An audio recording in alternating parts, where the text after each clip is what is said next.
शुरू करते हैं क्वेश्चन नंबर 1 से।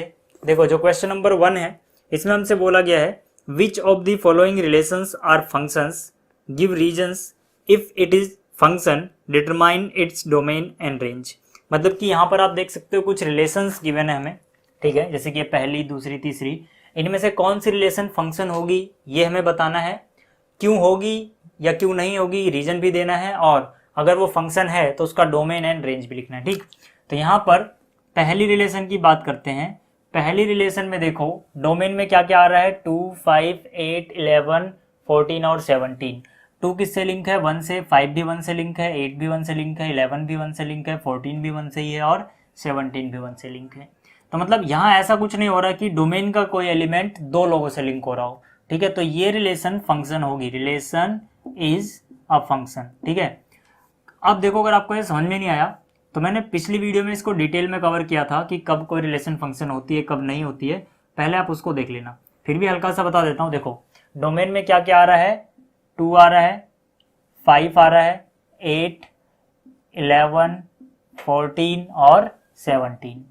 ठीक, और रेंज में सिर्फ एक एलिमेंट है 1। 2 भी 1 से लिंक है, ठीक है, 2 किससे लिंक है, 1 से, 5 भी लिंक है 1 से, 8 भी 1 से लिंक है। ठीक है, सारे के सारे एलिमेंट 1 से लिंक है, तो कोई दिक्कत नहीं है। यहाँ का जो एलिमेंट है ये बस दो लोगों से नहीं जुड़ना चाहिए, इधर वाला कितनों से भी जुड़ा हो कोई दिक्कत नहीं है, लेकिन यहाँ पे से 2 1 से जुड़ा है तो 2 किसी और से नहीं जुड़ना चाहिए, नहीं जुड़ा। 5 1 से जुड़ा है, 5 किसी और से नहीं जुड़ना चाहिए, नहीं जुड़ा। मतलब क्या कि जहाँ पर डोमेन में जितनी भी एलिमेंट हैं उन सब की सिर्फ एक इमेज है, एक से ज़्यादा इमेज किसी की नहीं है, तो हम बोलेंगे कि ऐसी रिलेशन फंक्शन होती है। और यहाँ पे हमसे बोला गया था कि अगर वो फंक्शन है तो डोमेन एंड रेंज भी लिखो, तो यहाँ पे आप लिख सकते हो डोमेन। डोमेन का मतलब क्या क्या सेट ऑफ एलिमेंट है यहाँ पर पहले वाले सेट में, तो ये क्या क्या है, 2, 5, 8, 11, 14 और 17। फिर बात करें अगर रेंज की तो क्या क्या इमेजेस आ रही है उन सभी एलिमेंट का एक सेट बना दो, सिर्फ एक ही आ रहा है यहाँ पर तो रेंज हो जाएगी सिर्फ ये 1। ठीक, सेकेंड पार्ट की बात करूँ यहाँ पर जो रिलेशन है तो यहाँ पर देखो अगर सेकेंड पार्ट में तो शुरुआत वाला जो सेट है, ठीक है, जो डोमेन में आएगा वहाँ पे 2, 4, 6, 8, 10, 12, 14 आ रहा है। क्या क्या आ रहा है, 2, 4, 6, 8, 10, 12, 14। 2 किससे लिंक है, 1 से, ठीक है, 2 को आप लिंक कर दो 1 से। 4 किससे लिंक है, 2 से, तो 4 को 2 से लिंक करो। 6 किससे लिंक्ड है, 3 से, ठीक है। 8 की इमेज क्या आ रही है, 4, 10 की क्या आ रही है, 5, 12 की क्या आ रही है, 6 और 14 की क्या आ रही है, 7। ठीक है, तो यहाँ पर भी देख सकते हो इधर का कोई भी एलिमेंट, ठीक है, इधर के दो एलिमेंट से नहीं जुड़ा है, मतलब सबकी सिर्फ एक ही इमेज है।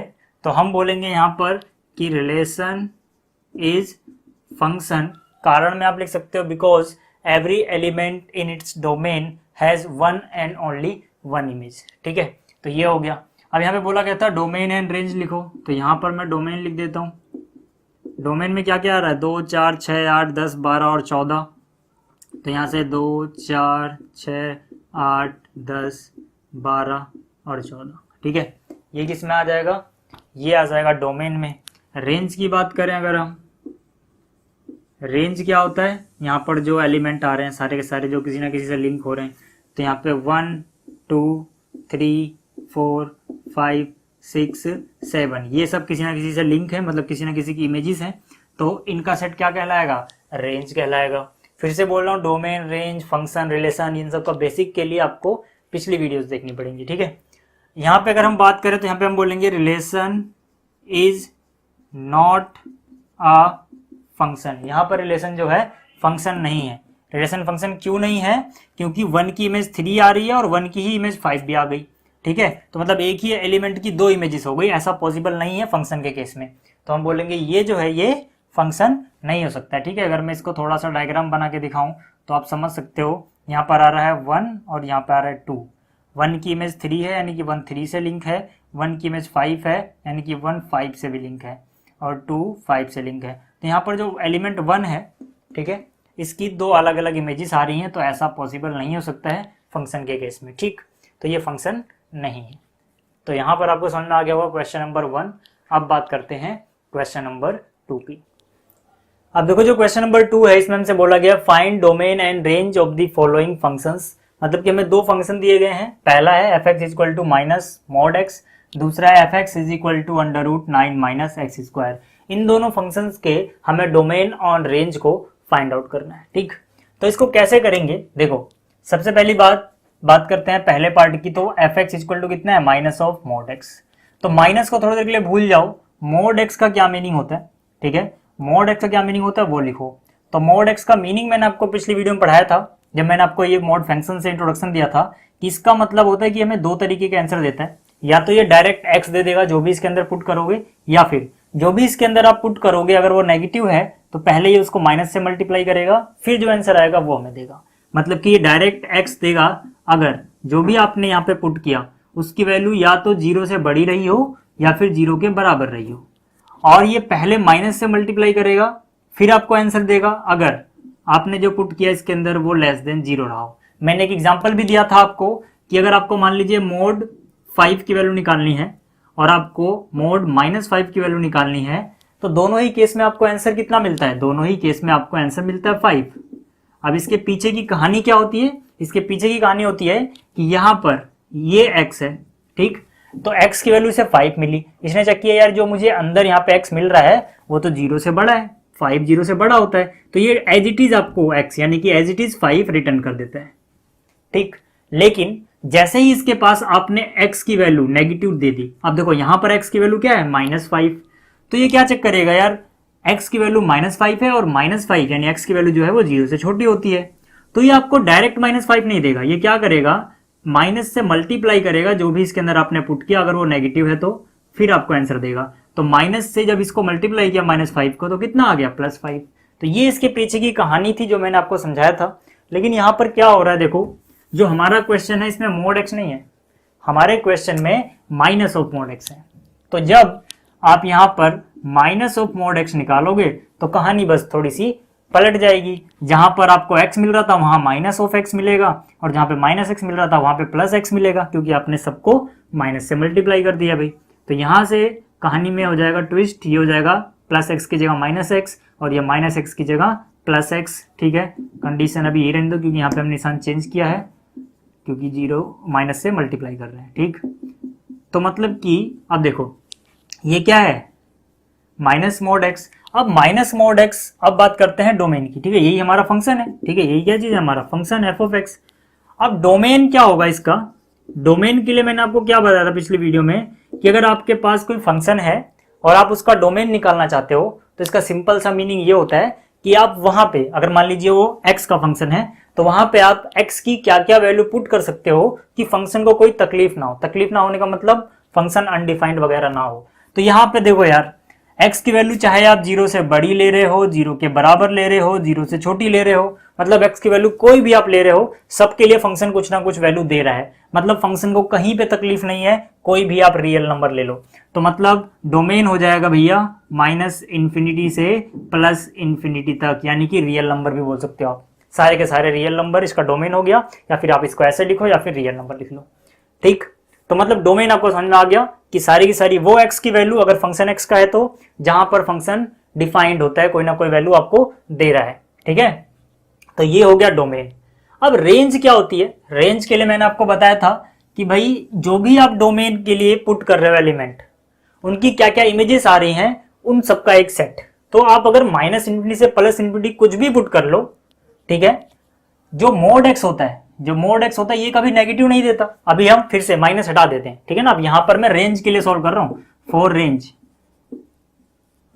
ठीक, क्या करना है आपको, पहले मोड x का देखना है। देखो जो मोड x होता है ये तो यार कभी भी आपको नेगेटिव वैल्यू नहीं देता, या तो ये 0 देगा, 0 पे अगर आप 0 पुट करोगे 0 देगा, 0 से बड़ी कोई चीज, 0 से छोटी कोई चीज पुट कर रहे हो हमेशा पॉजिटिव वैल्यू मिल रही है, यानी कि मोड x का जो आंसर आएगा वो हमेशा 0 से या तो बड़ा होगा या 0 के बराबर होगा। अब क्या करेंगे हम, हमें चाहिए भैया माइनस मोड x, तो हम दोनों तरफ माइनस से मल्टीप्लाई कर देंगे। माइनस से मल्टीप्लाई करोगे माइनस मोड x हो जाएगा, माइनस से इसको कोई फर्क नहीं पड़ना, न्यूट्रल नंबर होता है 0, ना तो नेगेटिव होता है ना पॉजिटिव होता है 0। ठीक है, लेकिन होता क्या है, इनइक्वालिटी का रूल है कि जब भी आप नेगेटिव नंबर से दोनों तरफ मल्टीप्लाई करते हो या डिवाइड करते हो तो इनइक्वालिटी उलट जाती है। मतलब ये पहले इसका मुंह इधर खुला था, अब इधर खुल जाएगा। तो मतलब क्या कि अगर मोड एक्स बड़ा है जीरो से, जो इसका आंसर आ रहा है जीरो से हमेशा बड़ा या बराबर आ रहा है, लेकिन माइनस का कितना आ रहा है, छोटा या बराबर, और यही minus of mode x, minus of mode x क्या है हमारा, फंक्शन। तो इसकी जगह मैं अपना फंक्शन लिख सकता हूं एफ एक्स। एफ एक्स हमेशा क्या आ रहा है, इसका आंसर क्या आ रहा है हमेशा, या तो जीरो से छोटा या जीरो के बराबर। तो मतलब जो रेंज आ रही है उसमें क्या मिल रहा है हमें, जीरो से छोटा कहां तक भाई, माइनस इन्फिनिटी तक चले जाओ, ठीक है, कहां तक, जीरो तक। अब जीरो इंक्लूड है कि नहीं ये देखना है, अगर इक्वल टू का साइन होता है तो मतलब जीरो इंक्लूड हो रहा है, तब यहां पे हम ऐसा ब्रैकेट लगाते हैं। अगर मान लो यहां पर इक्वल साइन नहीं होता तब ऐसे ही हम ब्रैकेट लगाते हैं राउंड वाला, ठीक है, इसे बोलते हैं ओपन, इसे बोलते हैं क्लोज, ठीक है। तो इतना आपको समझ में आ गया होगा कि इसका डोमेन क्या था, इसका रेंज क्या था, किस तरह से फाइंड आउट करते हैं। तो ये पहला पार्ट था इसका। अभी दूसरे पार्ट में हमें एक और दिया हुआ है, दूसरा वाला फंक्शन। तो ये पहला आप स्क्रीनशॉट ले लेना, ठीक है, मैं मिटा रहा हूं।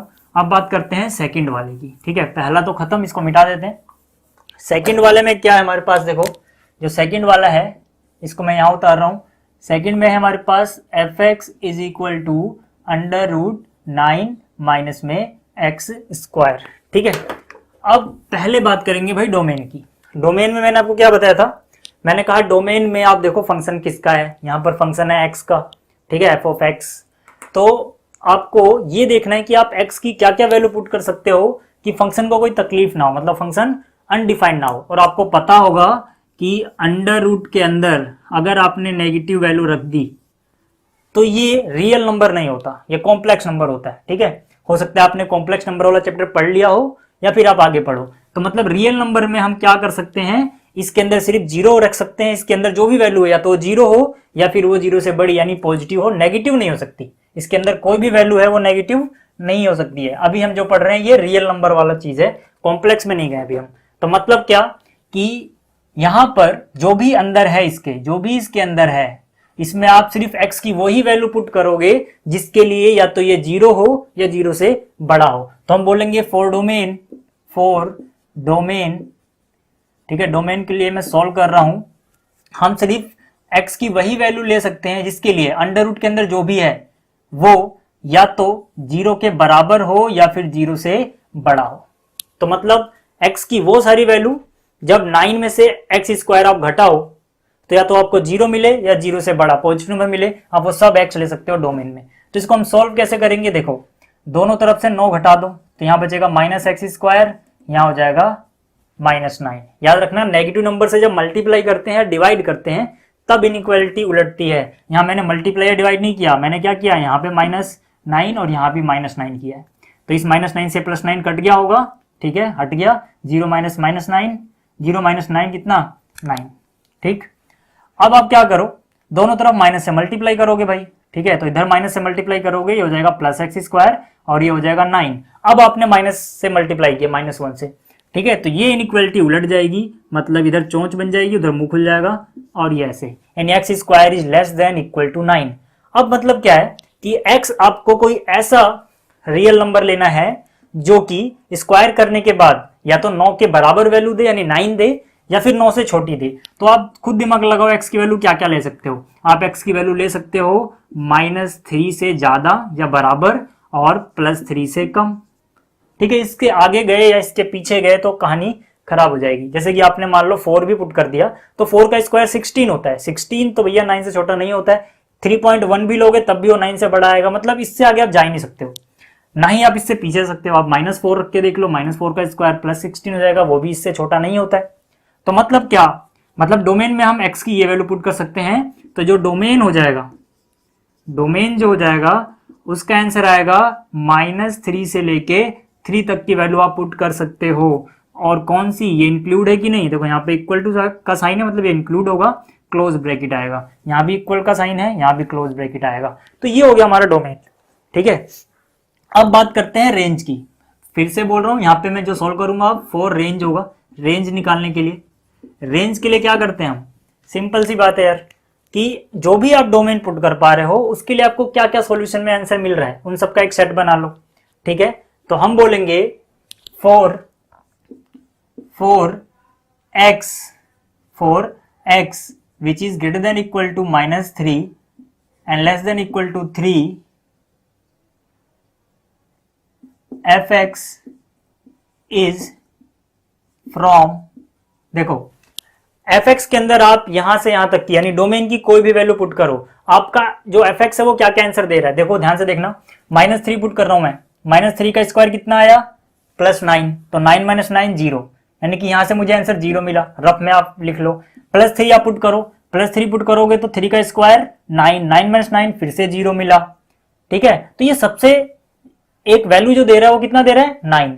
तो इसके अलावा अब ये सबसे बड़ी वैल्यू कब देगा, जब हम इसमें से x की वैल्यू 0 पुट करते हैं, देखो इसके बीच में कहीं ना कहीं 0 आता होगा, आप 0 पुट करके देखो, 0 का स्क्वायर 0, 9 - 0 कितना हुआ 9, तो √9 कितना 3।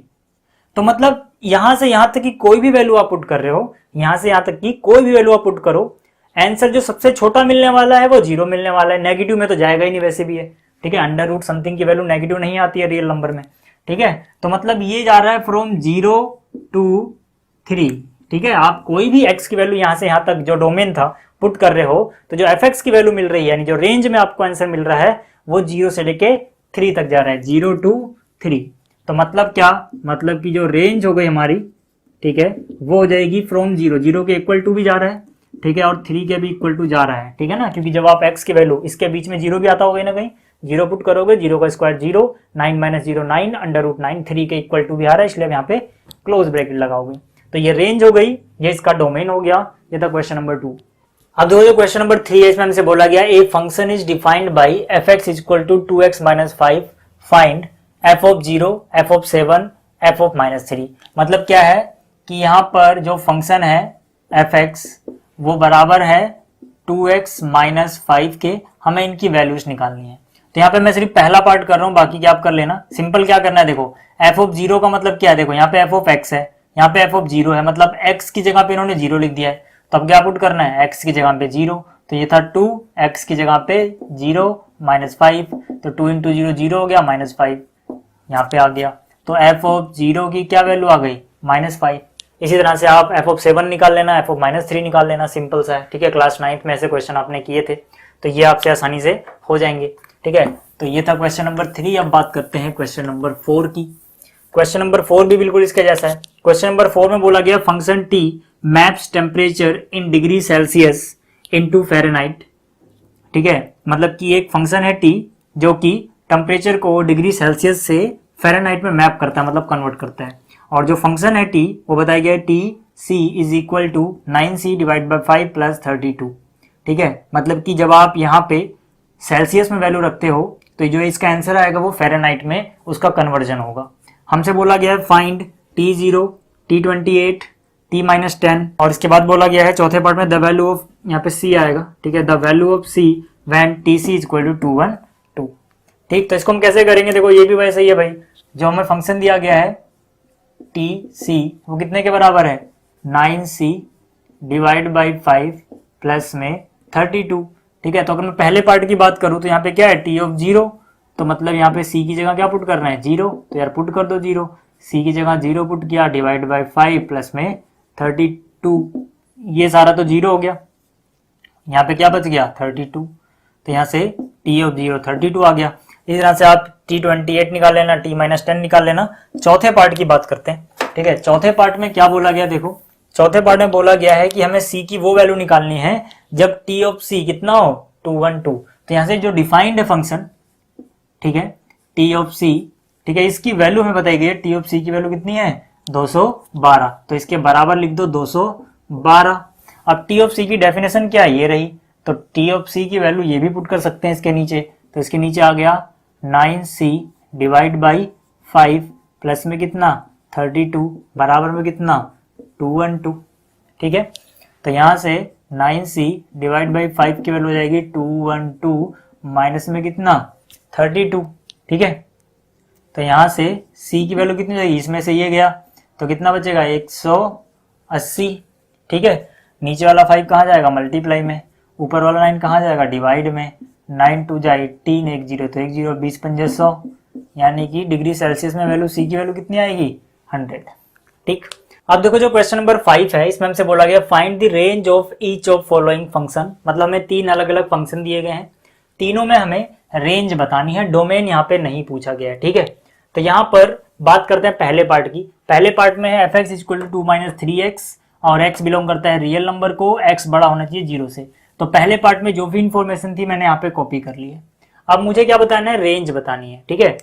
और रेंज के लिए मैंने आपको क्या बताया कि डोमेन में आप जो भी x पुट कर सकते हो वहां से आपको क्या क्या वैल्यू मिल रही है, वो सेट ऑफ वैल्यूज बताएंगे रेंज क्या होगा।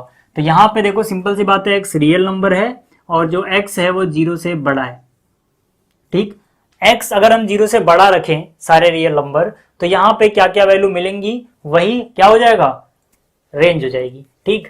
तो इसके लिए हम क्या करेंगे, देखो ये क्वेश्चन बहुत ही सिंपल है।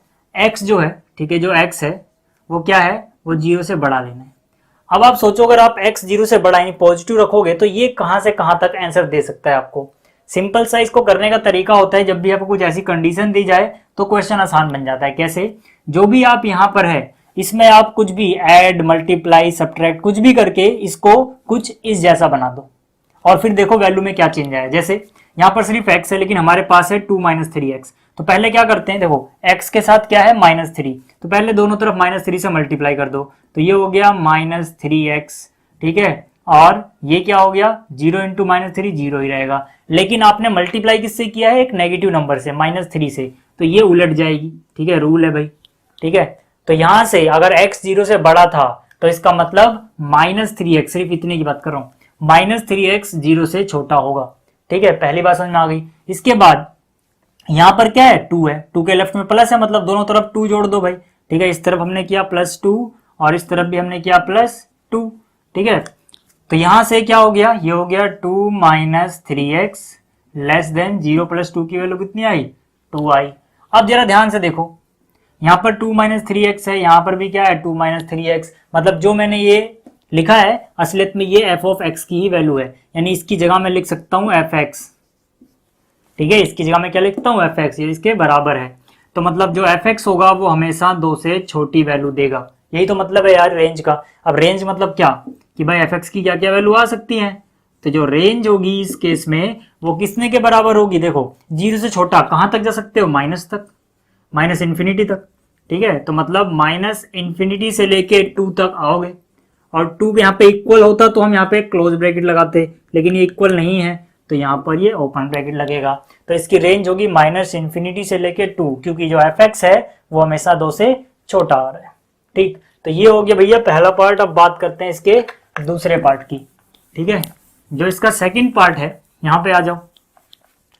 सेकंड पार्ट में क्या बोला गया हमसे, सेकंड जो पार्ट है इसका, इसमें दिया गया है f of x is equal to x square plus में 2, और यहाँ पे x is a real number, मतलब x बिलोंग करता है रियल नंबर को, सेकंड पार्ट में भी। अब इसकी रेंज क्या होगी, कैसे करेंगे, सिंपल सी बात है यार, x एक रियल नंबर है, ठीक। पहले x स्क्वायर ले लो आप, ठीक है। अब देखो किसी भी रियल नंबर का स्क्वायर कर रहे हो जब आप, तो आपको आंसर कभी भी 0 से छोटा तो नहीं मिलेगा। एक्स स्क्वायर की वैल्यू या तो 0 मिलेगी या पॉजिटिव मिलेगी, मतलब 0 से बड़ी मिलेगी, पक्की बात है ये। अब मुझे यहां से यहां पहुंचना है, क्या डिफरेंस नजर आ रहा है, +2 का, दोनों तरफ यार 2 ऐड कर दो, ये हो गया एक्स स्क्वायर प्लस 2 और ये हो गया 0 + 2, 0 + 2 कितना होता है, 2 ही होता है, तो मतलब कि यहाँ पे 2 आ गया। एक्स स्क्वायर प्लस 2 जो है यही हमारा fx है, तो मतलब जो हमारा f ऑफ x है ये हमेशा बड़ा होगा या बराबर होगा 2 से। तो मतलब कि इस केस में जो रेंज आएगी वो किसके बराबर आएगी, 2 से बड़ा है, ठीक है। तो मतलब कि सबसे छोटी वैल्यू होगी 2, इक्वल टू भी है। अब 2 से बड़ा कहां तक जा सकते हो, इन्फिनिटी तक जा सकते हो। इन्फिनिटी कभी हम इंक्लूड नहीं करते हैं, आपको याद रखना है, ठीक। तो रेंज हो गई फ्रॉम 2 टू इन्फिनिटी, ठीक। तो ये था सेकंड पार्ट। थर्ड पे आ जाते हैं भैया।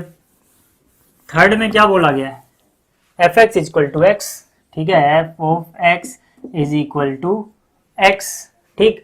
और जो x है वो एक रियल नंबर है, x belong to real number, सारे के सारे रियल नंबर पुट करोगे तो इसमें देखो क्या है, अगर आप x पुट कर रहे हो तो आपको x ही आंसर मिल रहा है, ठीक है। और आप पुट क्या कर रहे हो, सारे के सारे रियल नंबर, मतलब कि for all x belong to real number, ठीक है। जो रेंज हो जाएगी वो किसके बराबर हो जाएगी, वो हो जाएगी -∞ से लेके इन्फिनिटी, यानी कि रियल नंबर ही बोल सकते हो आप इसको, ठीक है, यानी कि रेंज भी रियल नंबर, इसको रियल नंबर बोलो सारे या फिर आप इसको ऐसे लिखो, आपकी मर्जी है, क्योंकि आप जो पुट कर रहे हो आपको वही आंसर मिल रहा है। तो सारे के सारे रियल नंबर आप पुट कर सकते हो, सारे के सारे रियल नंबर आपको आंसर में मिल रहे हैं। तो रेंज हो गई -∞ से इन्फिनिटी, या फिर आप बोल सकते हो रियल नंबर्स।